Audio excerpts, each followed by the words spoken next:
এইটা নিব, এইটা নিব, এইটা নিব। আচ্ছা ঠিক আছে বাবা, এই নাও।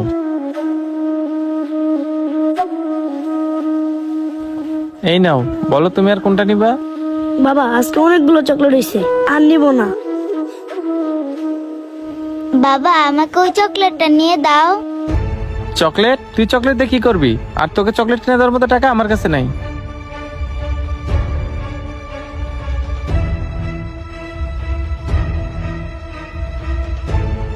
ভাই, এই চকলেটগুলোর দাম কত? ভাই, আপনারা যে চকলেটগুলো নিছেন সেগুলোর দাম হচ্ছে 850 টাকা। মাত্র 850 টাকা? আচ্ছা ঠিক আছে ভাই।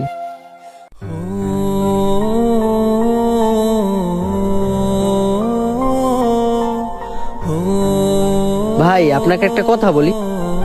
জি ভাই বলেন। ভাই, দেখলাম আপনার ছেলেকে অনেকগুলো চকলেট কিনে দিলেন, আর আপনার মেয়ে একটা চকলেট চাইলো, চকলেট তো দিলেন না, উল্টো আরো খারাপ ব্যবহার করলেন। ও ভাই, এই কথা বলতেছেন? তাহলে শোনেন, এই যে দেখেন আমার ছেলেকে, ও বড় হয়ে পড়াশোনা করে ডাক্তার হবে, ইঞ্জিনিয়ার হবে, তখনও ঘরে শুধু টাকা আর টাকা আনবে। আর আমার ওই মেয়ে, ও যত বড় হবে উল্টা আরো ওর পিছনে আমার টাকা ভাঙতে হবে। আবার বিয়ে দেওয়ার সময় ওর পিছনে যে আমার কত টাকা ভাঙতে হবে তার তো কোনো হিসাবই নেই। ভাই, আপনি যে কথা বললেন সে কথার সাথে আমি একমত হতে পারলাম না। আর জানেন ভাই, আমারও একটা মেয়ে আছে, ও আমাকে কত আদর করে। আমার এই দোকান বন্ধ করে বাসায় যেতে যতই রাত হোক, আমি না যাওয়া বলতে ও ঘুমায় না। যাই হোক, যে যেমন বোঝে সেটাই করে। কি ব্যাপার ভাই, আপনার মেয়েকে যে দেখতেছি না?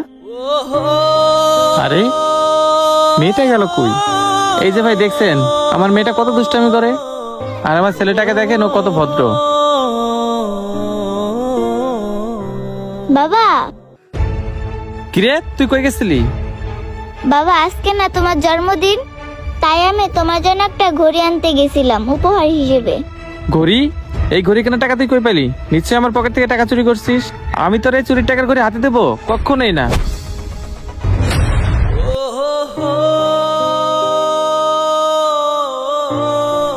আহারে, এখনো এমন বাবা আছে যে মেয়ের সাথে খারাপ ব্যবহার করে।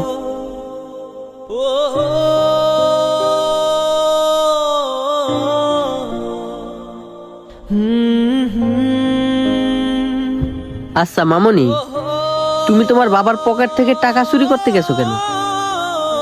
আঙ্কেল, আমি বাবার পকেট থেকে কখনো টাকা চুরি করিনি।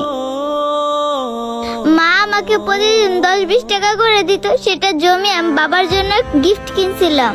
বাবা তো গিফটটা নিলই না, উল্টা আরো আমাকে চোরের অপবাদ দিয়ে গেল। আচ্ছা মামনি, উঠো,